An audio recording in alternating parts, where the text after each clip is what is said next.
Hello friends, welcome back to my channel.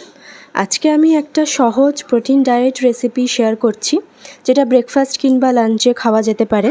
এই protein diet কিন্তু আমাদের ওয়েট লস করতে সাহায্য করে, আমাদের খিদে মেটায়, শরীরে এনার্জি প্রদান করে।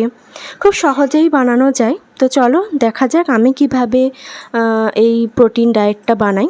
তো আমি রান্নাটা করব অলিভ অয়েলে। আমি একটা ননস্টিক কড়াই নিয়েছি, এর মধ্যে আমি অল্প একটু অলিভ অয়েল দিয়ে এর মধ্যে সাদা জিরে ফোড়ন দিয়ে একটু ভেজে নেব। এবারে আমি এর মধ্যে দেব সেদ্ধ করে রাখা সবজির মধ্যে আছে গাজর আর শসা। আমি অল্প একটু বয়েল করে নিয়েছি সবজিগুলো, এগুলোকে হালকা একটু টস করে নেব। আর যেহেতু এটা আমি প্রোটিন ডায়েট বানাচ্ছি, সেজন্য আমি সবজিগুলো খুব বেশি ভাজবো না, জাস্ট একটু স্টির ফ্রাই করব। এবার এর মধ্যে আমি দিচ্ছি পনিরটা দিয়েও একটু হালকা একটু ভেজে তারপর এর মধ্যে দেব আমি সেদ্ধ করে রাখা ছোলা আর মটর। এবারে আমি দিচ্ছি এর মধ্যে সেদ্ধ করে রাখা মটরশুঁটি আর সুইট কর্ন।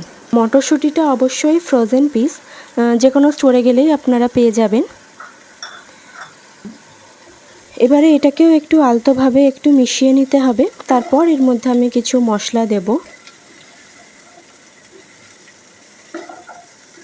তো আমি এখানে মশলার মধ্যে দিচ্ছি লঙ্কা গুঁড়ো, হলুদ গুঁড়ো, গোলমরিচ গুঁড়ো, ভাজা জিরে গুঁড়ো আর পিঙ্ক সল্ট, আর দিচ্ছি একটু কাঁচা লঙ্কা কুচি আর ধনেপাতা কুচি। ব্যাস, এবার একটু ভালো করে মিক্স করে নিলে আমাদের এই প্রোটিন ডায়েটটা রেডি। এই প্রোটিন ডায়েটটা একটু চটপটা বানানোর জন্য আমি লাস্টের মধ্যে দিচ্ছি অল্প একটু চাট মশলা আর সামান্য একটু ব্ল্যাক সল্ট। এবার এটাকে সার্ভ করে দেব।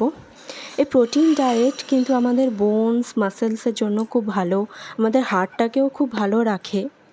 এটার মধ্যে যেহেতু কোনো কার্বস বা কার্বোহাইড্রেট নেই, সেজন্য এটা আমাদের ফ্যাট লস করতে সাহায্য করে। এটা কিন্তু ইজিলি ডাইজেস্টেবলও। তো আপনারাও বাড়িতে ট্রাই করবেন, আর কেমন লাগলো অবশ্যই কমেন্টে জানাবেন।